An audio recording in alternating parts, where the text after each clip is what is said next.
Awesome. Welcome. Hello, my name is Scott McCrae. I'm a Shackley ambassador here in Lakewood, Colorado, and we are doing a health chat night. And when we do a health chat night here on our summit team calls, we're talking about a publication that gets put out every month from your Shackley ambassador. If you don't get those, ask for your Shackley ambassadors newsletter program, and we'll get set up here. All right.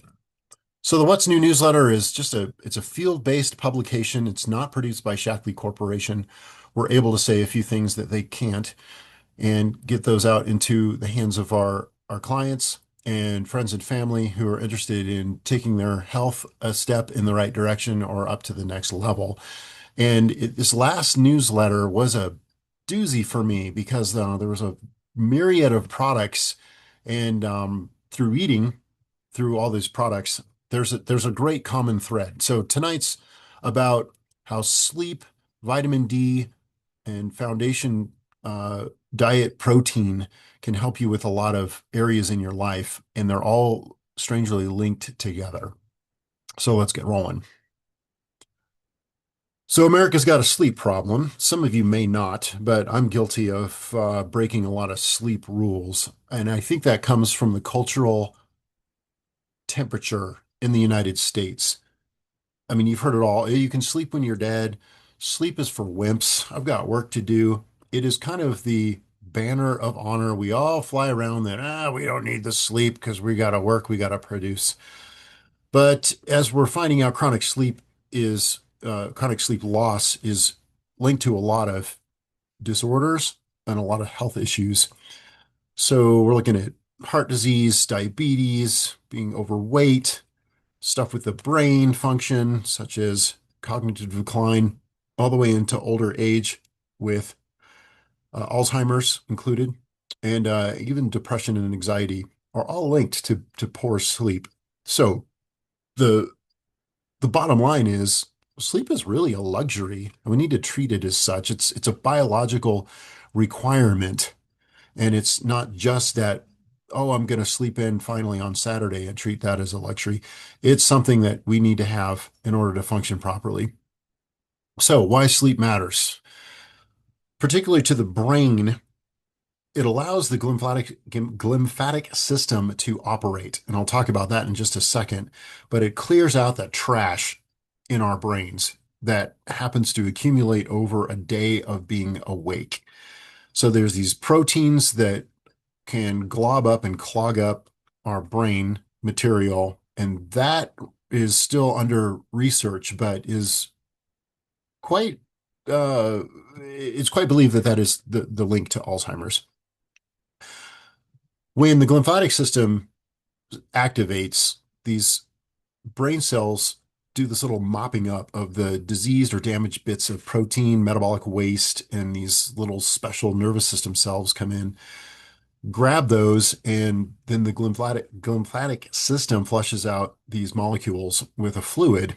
So you're literally flushing when you go to sleep. And when we miss out on our sleep rhythm, we're missing out on that good brain cleanse that is supposed to happen every night when we're sleeping. That's why it's a biological requirement. So those lymphatic vessels that surround the brain are the ones that take it to the lymphatic system for further evacuation out of your system. So it is part, again, we're one body and everything is interconnected. That's the piece that happens during sleep that's so important for our brain. So back to the lymphatic system, this is kind of a cool little graphic I found about the sleeping brain versus the awake brain. And as you can see, the brain activity, as it's different during sleep, allows the glymphatic flow to help flush that metabolic waste out. So why sleep matters: memory consolidation, immune system function, tissue repair and recovery throughout the entire body, and hormonal balance. All happens while we're getting good sleep. And I wanted to point out one specific thing about some of the research studies that are backing this. And one was the effect of acute sleep deprivation on skeletal muscle protein synthesis. That's going to come in really important here in a little bit. So put that in the back of your mind for just a second, since we're talking about the brain. Our circadian rhythm is the natural cycle that allows our brain and our entire system to change gears so that we can actually go to sleep. You cannot force sleep unless, of course, you're talking about drugs. But circadian rhythm is regulated by how we are exposed to light. So when we get darkness at night, that's what kicks in the change of gears in our brain, and that our brain is controlling the melatonin and serotonin hormones. And things can mess you up with that. One is just the indoor living, not getting out, blue light screens at night, or irregular sleep schedules, among other things. So here's some things that you can do lifestyle wise rather than just going to drugs or supplements specifically for better sleep. Now, I say that because tonight's call isn't specifically about products that can help you that knowingly Shackley has, as you if you've read the newsletter. If you haven't read the newsletter, we do a product chat next week about all the health issues that we're talking about tonight. So if you're looking for answers, if these uncover some things that you're having challenges with, then that's a great webinar for you to attend next week. So blue light exposure is something that you can avoid as a lifestyle thing to help your circadian rhythm get on track.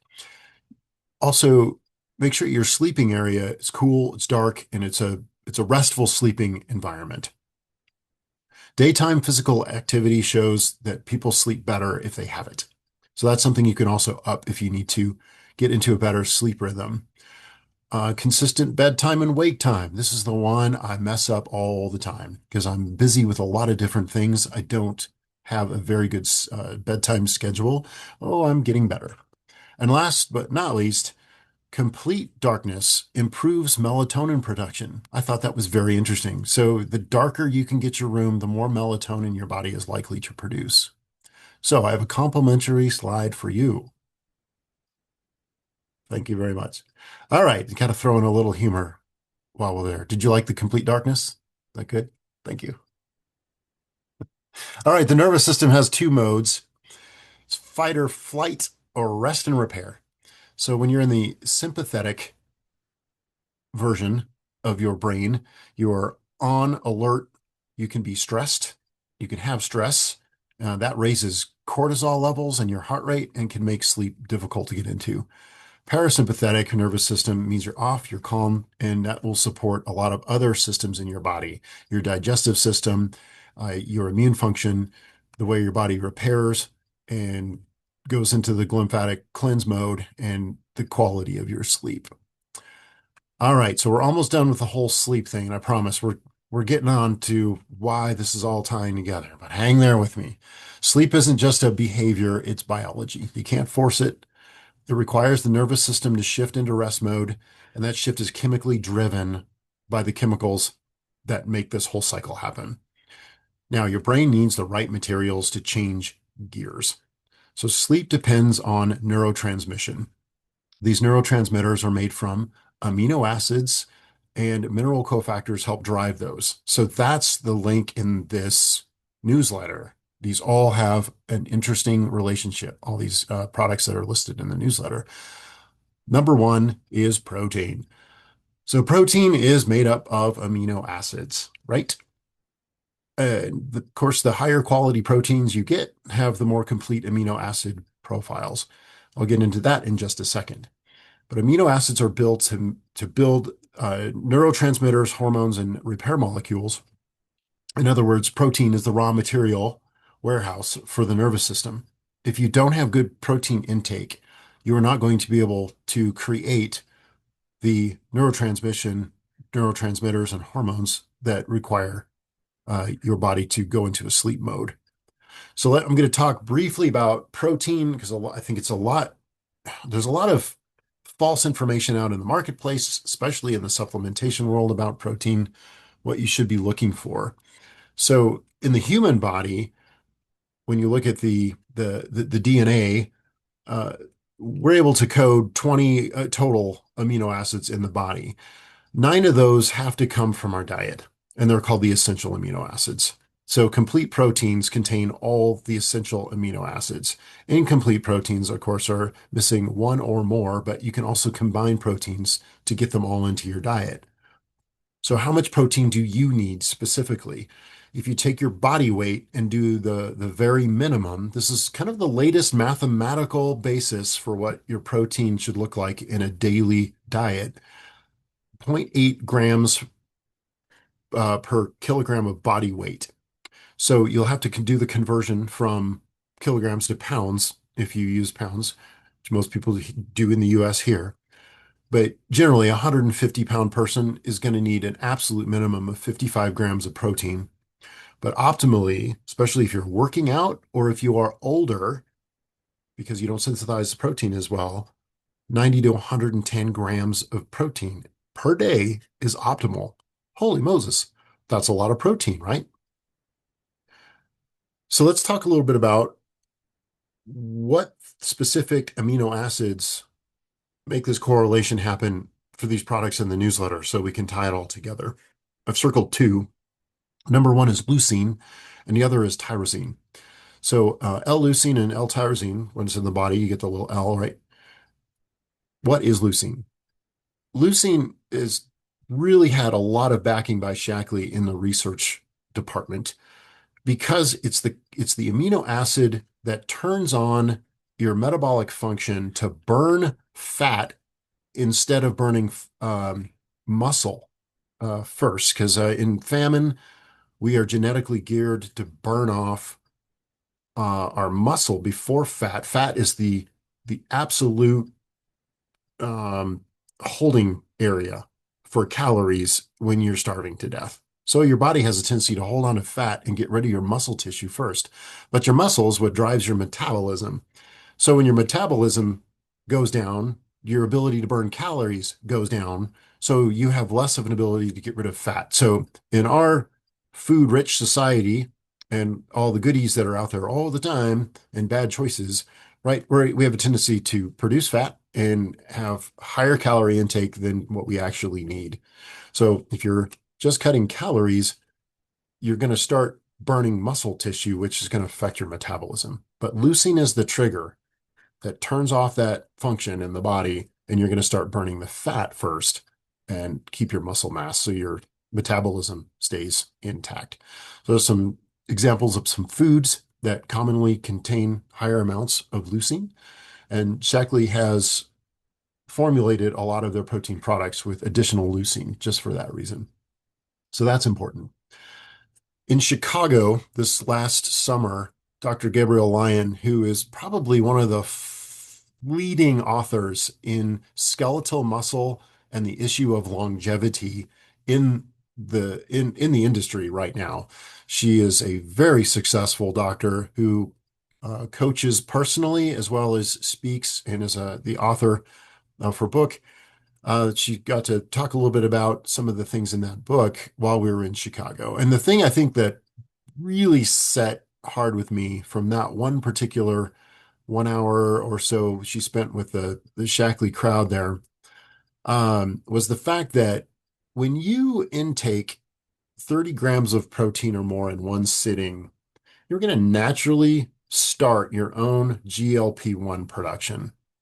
So GLP-1 is all the rage right now. You hear it, anybody who is on Ozempic, that is a synthetic uh, or pharmaceutical grade GLP-1 product. And it is very effective in appetite reduction. However, as we all know, a lot of people have side effects from drugs. GLP-1 and Ozempic, just an example, there are a lot of different brands out there. I'm using them as the example. They seem to be the most popular right now. It does have side effects. One of my clients just recently this week, we were talking about she was getting the GLP-1 injections, and they're expensive because they're in such high demand. The prices have gone up. But major gastrointestinal problems from that. She said she had no desire to eat. Not even getting a piece of toast in was easy for her. So if you think about that, to get basic nutrients into your body, and nutrition, we need to be eating something, right? So severe appetite suppression can happen with GLP-1. However, when you down, say, a protein drink that has 30 grams or more, you're going to have satiety from that. You're going to have the production of GLP-1, which is going to turn down your appetite level naturally. So anytime you can get quality protein in over 30 grams in one sitting, you're going to start producing more GLP-1. So you don't necessarily have to turn to a drug. You might have to just change your protein intake and look a little closer at what you're doing with your protein in order to do the same thing and have the same effect. So protein is supportive of your muscle maintenance, your metabolism, your appetite regulation, and your blood sugar. And higher protein intake is supported to show better satiety and improve metabolic response. So make sure you're getting the right proteins. Well, fortunately, Shaklee has some options what we're going to talk about next week. But if you're looking at a protein reset in order to get yourself back on track, make sure you consult before you do one of these to make sure you're getting full spectrum amino acids and getting the right grams per day and all that other stuff. And to help you do that, there is a free app that's out there that Shaklee has produced. It's for anybody to use. You don't have to be a Shaklee customer or anything. You just need to hook up with your Shaklee ambassador and get the link to the protein tracker. And the protein tracker is something you can do on a daily basis, breakfast, lunch, dinner, and other snack times or whatever you can put in there and put in grams of protein. Sometimes you look at your food and you're like, I have no idea how many grams of protein this is. Well, we have something on the app that's pretty cool. You take your device, you take a picture of it, and AI will give you the basis of in grams of what that item is. And if you're eating 5 or 6 things, it'll line them up and add it all up for your protein intake for that specific meal. So talk to your Shaklee ambassador about how to get a hold of the Shaklee Protein Tracker app. So reset is really about kind of getting rid of the bad stuff and improving your intake of the good stuff, right? Your dietary quality. You want to support your lean muscle mass throughout this whole thing so you're not losing muscle mass during that reset. You're going to get a lot of the excess garbage out. That's the processed foods, maybe some coffee and caffeine, definitely alcohol and excess refined sugars. Get those out for the week and support that good digestion and gut health through a probiotic along while you're doing this will help you with that reset. A short-term reset can do a few things. It's going to reestablish some healthy habits for the week, improve your energy level overall, improve sleep quality, and reduce those cravings for sugar. I have had 3 people in the last week tell me about the recent protein reset they did, and they feel incredible. And one of those people's on the call tonight, Terry. So thanks for your testimonial last week about that. But really some great results from doing a protein reset and getting your body back on track. All right. So as we move into the whole tie into this, the newsletter products, amino acids form neurotransmitters. So the other amino acid that I circled from that chart earlier was tyrosine. It's essential for the production of those neurotransmitters that help us go into a shift in gears for sleep. So they play a role also in mood regulation, in memory, and in alertness. So why are those 2 specific amino acids mentioned? Well, one, leucine is obviously used in the Shaklee products to help you retain muscle mass and keep your metabolism intact. And L-tyrosine is good for stress. So what do we know about stress? It affects your sleep, right?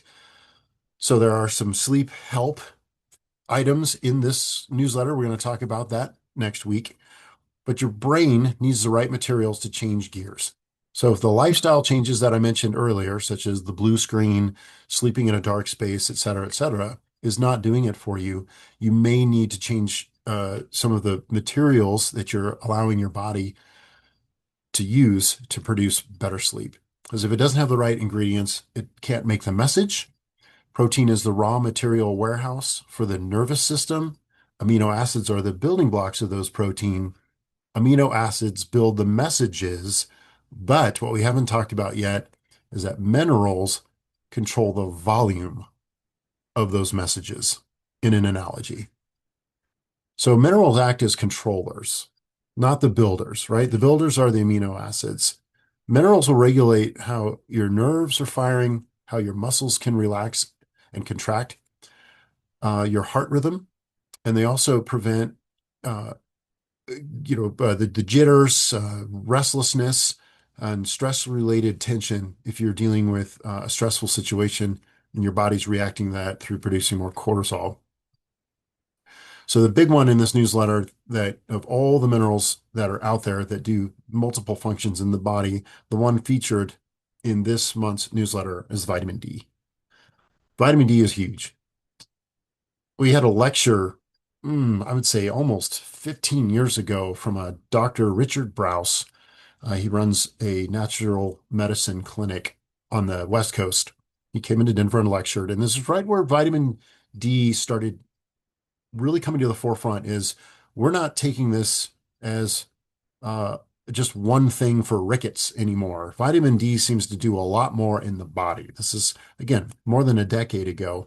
And definitely the number of studies that have come out confirm how important vitamin D is in the body for so many different things.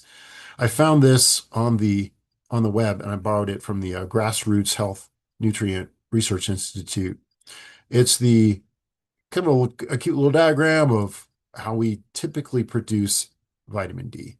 So when the sun hits our skin, it's the cholesterol in our body that makes its way through our bloodstream onto the skin. And when UVB rays hit that cholesterol, it converts it into vitamin D3. Now, this is not, I'm simplifying this quite a bit, but that it gets reabsorbed into the skin, into the body, into the bloodstream. And that's primarily where humans make most of their vitamin D from. The problem is, oh, and before I move on, I thought this was very interesting. Pre-vitamin D3 is destroyed by continued sun exposure and converted into other molecules after a maximum amount of D3 has been produced and absorbed by the body. It's a built-in human mechanism to prevent toxicity. Isn't that interesting? Now, when you get to vitamin D toxicity levels, we're talking about a lot. And it's different for every person. So let me talk about this first, and I'll readdress the it's different for every person thing. Deficiency is worldwide, and partly because the RDAs, the recommended dietary allowances, have increased because of all the research findings. But our indoor lifestyles, the season can make a huge difference. If you are above the 37-degree latitude line, the winter UVB exposure is too weak for us to produce any, if at all, any vitamin D. In fact, Dr. Browse said you can go skiing on a sunny day in the wintertime in Colorado without any clothes on. And I'm not recommending this, but it was just a silly example. He said, from the top of the mountain to the bottom of the mountain, the only thing you're going to get is probably sunburn. You will not produce at any vitamin D at certain lower levels of the sun at that time of year. So if you're in the winter time, this is why we've seen an increase in rickets in the old days in the winter months, which is what promoted vitamin D to be fortified into milk and other foods, and orange juice, because in the wintertime, that was the only way people could get vitamin D in their system to prevent rickets. So we're in Colorado and we're right on that line at the 37 degrees latitude. So we are not producing enough vitamin D during the winter months. How do you know? The only way you can know how much vitamin D you need to supplement with in your food in this time of the year is through blood testing. It is the only way. And it's been a little while, but I believe it's nanograms per deciliter that they test for. It is the only way to find out if you have enough vitamin D in your level. So as you can see in the little graph there, seasonally, our vitamin D level fluctuates, and it has everything to do with exposure to the sun. So if you're unsure about your vitamin D level, if you have it in your healthcare plan, request the hydroxy vitamin Lee 25 hydroxin vitamin D test and say, I want that test. You may have to pay extra for it. If not, you'll have to pay for it through another independent testing lab. But get your vitamin D tested. And Dr. Brow said best to do it at the end of every season, but at least do it in the summer and the winter so that you can get a baseline for what you need to supplement with. It's the only way to find out. So vitamin D receptors, as we've found out, through a lot of recent research, that it's not just a bone health issue. There are receptors all over the body that affect our immune, our heart and cardiovascular system. The way we produce new cells in our body are related to vitamin D. Glucose metabolism and our cognitive health is linked to vitamin D. So it's extremely important. And by the way, extremely inexpensive supplement to get on once you figure out where your levels are at. So consider looking at that issue, specifically your blood test levels.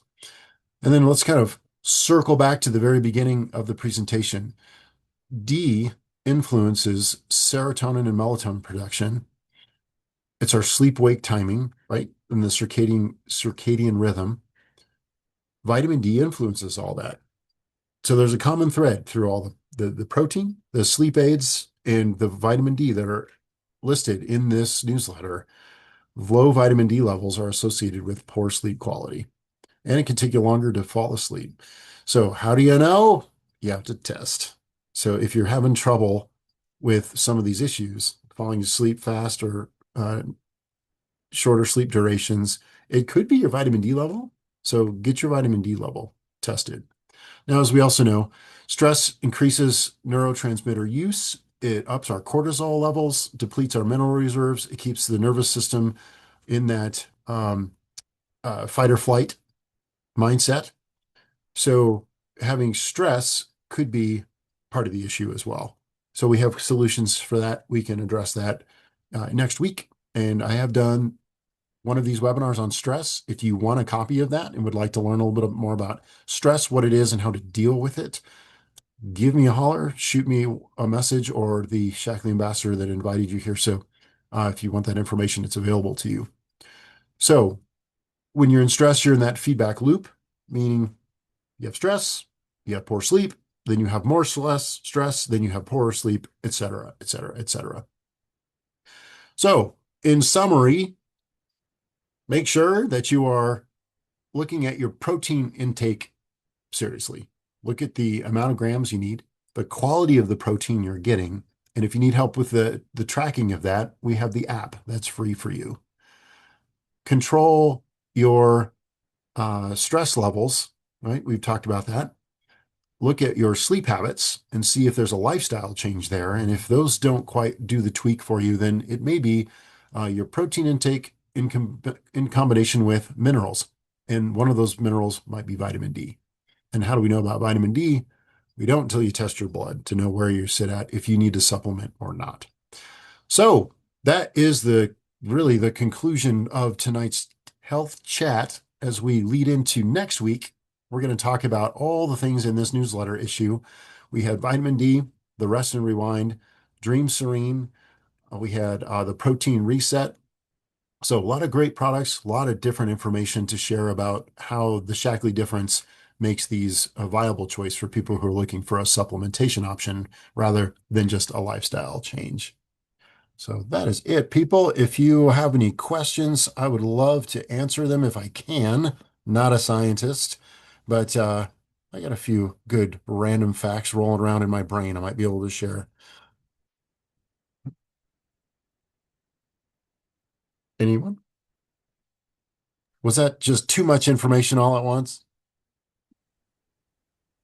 It was a lot of information, but it was good. It was. Thanks, Sam. I I really want to know the app. Oh, absolutely. Okay. Well, just shoot me, since I'm your ambassador, you just shoot me a little text and I'll be happy to share you with the app. Yeah. Okay. Um, Same here. I'll okay. shoot too. Okay, great. Yeah, you can. Take a picture of a donut and tell me what it says. If anybody has one of those. None of my customers eat donuts. Just saying. No, we don't. We also don't eat pizza and we don't eat cinnamon rolls. None of that. None of that. Yes. Yeah, I absolutely. do. Happy to get you the app. And it's fascinating. I just took a picture of a milk carton that was on the counter. My kids left out. I'm like, and it's interesting. It said 8 grams, and if you turn around and look at the label, it took a serving size of the milk, not the whole gallon. Like if I had drank the whole gallon, it would have been, you know, what? There's 1 cup is 8 grams. So, but it says 8 grams. So it knows that a serving size of milk is 8 grams. I'm like, huh, that's interesting. So it's a very smart little app. You may need to, you know, double check. You take a picture of a pencil, it may, I don't know what will come out. So play around with it. But it's a tool just for you. Hi, One Lorraine. thing, one thing I will say, Scott, if you do check your vitamin D levels, that can be a journey. It can take some time to get up to normal Yes, ranges. It's surprising how low most of us will come out with vitamin D. I know it took a high dose over 5 years for me to get up to optimal ranges. absolutely. So for those who don't know, Lorraine, she is a nutritionist.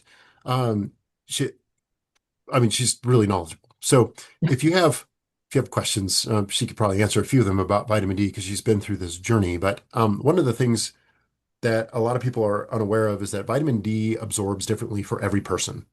In Right. fact, there are some prescription vitamin D assignments that you can get from your doctor that can be 60,000 IUs in a day on a daily basis for a month to shock your system to get your vitamin D levels up. Correct.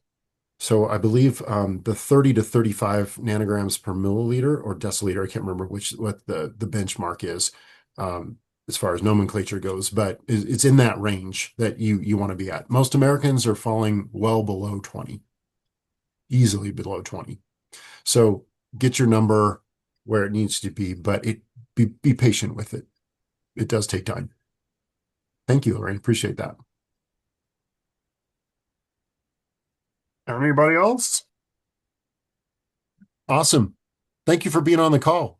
We got it done in 34 minutes with questions. I see that's pretty good. That was a lot of information that you just digested. So if you take a picture of it, I think there's 2 grams of protein right there in information. So you can add that on your app. Thank you all. Good night. Thanks, Appreciate you Thank Scott. being on the you. call. Thanks, Thanks, Scott. Scott. Hopefully we'll see Bye. you next week. Yeah. Next week. Good Take stuff. care. All right. Take care.